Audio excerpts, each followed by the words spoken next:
ওই যে নদীর পারে যে তাল গাছগুলো বেকায় চুকায় পড়ে রয়েছে দেখা যাচ্ছে, ওই যে বেকায় গেল, এই বেকানোর ইতিহাসটা কি? আরে এ তো অনেক বড় ইতিহাস, তোরা গিয়ে আপনার সময় নেই, আমার সময় নেই। পাই ধরি আজকে পাইছি তোমারে, মেলা দিন পরে পাইনে তোমারে, তোমার ইতিহাস পড়াই লাগবে। খালি শুনবি? হ্যাঁ খালি বয় চুপ করি। পাও একদিন আবার কানে শুনছে, শুয়ে শুয়ে শুনি। শুয়ে শুয়ে শুনবি? হ্যাঁ আসো, কও তুমি কও। সে তো অনেক বড় ইতিহাস। আমি আর তোর বাপ আসতেছি, সে সময় বড় একটা লাইট ছিল, বড় এক লাইট। এই তুই গম বলতেছিস কেন? আমি গল্প করবো, ও গম পাল্টেছে কেন? আমি গল্প করবো না। যে বাতাস বুঝছো, আমার এমনি গম এসে যাচ্ছে দাদা, গল্প যদি ভালোই লাগতেছে। তাহলে আমি বসে পড়ে। হ্যাঁ ঠিক আছে, ঠিক আছে গম পাল্টেছিস, তাহলে গল্প করে লাভ। না ঠিক আছে পাও। এইবার আর তোর বাপ আর তোর বাপ, তিন বাপ বেটা আসতেছি, তখন আমার বড় একটা লাইট ছিল 36 কেজির ওজনে। সেই লাইট আমি এই হাত দিয়ে মাইরে বেড়াতাম। ওই লাইট আবার গম করতেছি। না কও কও কও। আমি না ও দাদা না কও, তুমি কাম ঘুমোচ্ছিলে কও। আমি গল্প করবো না। না কও কও কও, তুমি গল্প কও দাদা, কও দাদা। এরপরে ওই লাইট যখন ওই চাচ্ছি, ওই যে বেড়ি দেখতেছি, ওই বেড়ির পরেতে এই পাশেতে 48 মনের একটা মাছ লাভ দিয়ে ওই বেড়ির পরেতে পড়েছে। বাবা ওই লাইট মারিছে মাছে, সাংঘাতিক। ওই তাল গাছে যাই ওই লাইট লাগেছে। লাইট লাগেছে? হ্যাঁ, লাইট লাগার পরে ওই গাছগুলো সব লাইটের এত পাওয়ার ছিল, সেই সময় 36 কেজি ওজন ছিল লাইটের। ওই হ্যাঁ, সেই লাইট গেল, সেই লাইটের তাপে ওই তাল গাছ গেছে বেহাই। না হ্যাঁ, নিয়ে গেল না। এইবার ওই মাছ তো না ধরে যাওয়া যাবে না। এরপরে আমি ওই পানিতে লাই না দাদা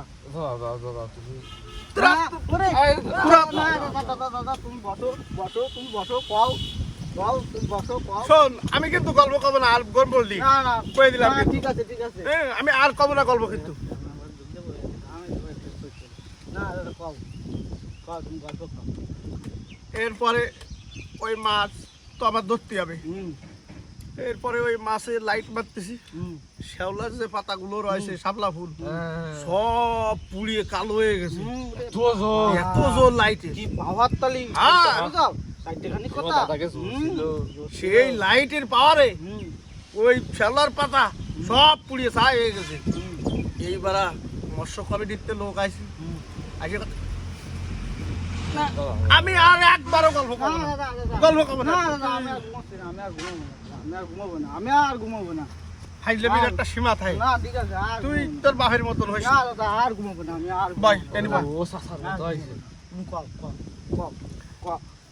এনি বয়, ঠান্ডায় বয়। কও। মৎস্য কমিটিতে লোক আসলো, আইসে তখন মনে কর যে কলো এই ক্ষতিটা করলো কিনা।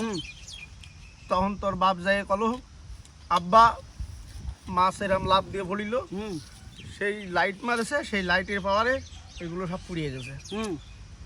বুঝছিস? এই সেকেন্ড ঘটনা। ওই গাছে তো তাল খাইতো? হ্যাঁ? তাল খাইতো গাছে? আরে তাল খা দেখতেছি, ও গাছ তো লাগাইছি আমি। তাই? হ্যাঁ আরে বাবা, তো আমাকেও হ্যাঁ, তোরাই খাবি তো। হ্যাঁ ঠিক আছে, তোরাই খাবি ওই জায়গায়। দাদিরা কি খাওয়াইতে? ওই পাড়ার ওই যে করিম মোল্লা কইতো। তোর দাদি আইরে মাজু বিবি রে, করে গেলি তুই? তোর দাদি এত ভালো ছিল। দাদির কথা কইছিস দাদা, ওই না খুলি ইমোশনাল হবে না। হয়ে যাচ্ছে। যাই হোক, সেটা বড় কথা না, বড় কথা আছে গল্প শুনতে আইস তাহলে শোন। দাদা ওই দেখো গাছে, হ্যাঁ, ওই যে কি কয় ও, ওই যে কি নাম কয় ওর? খাজুর। খাজুর খাজুর, হ্যাঁ খাজুর। খাজুর কি খাই? খাজুর বাঙালি তো সে বড় ইতিহাস। এত বড় ইতিহাস, তোমার সব বলবে ইতিহাস। আজকে সারাদিন লাগে যাবে। আরে পাগল, তোরা তো তখন হইসনি। তাই?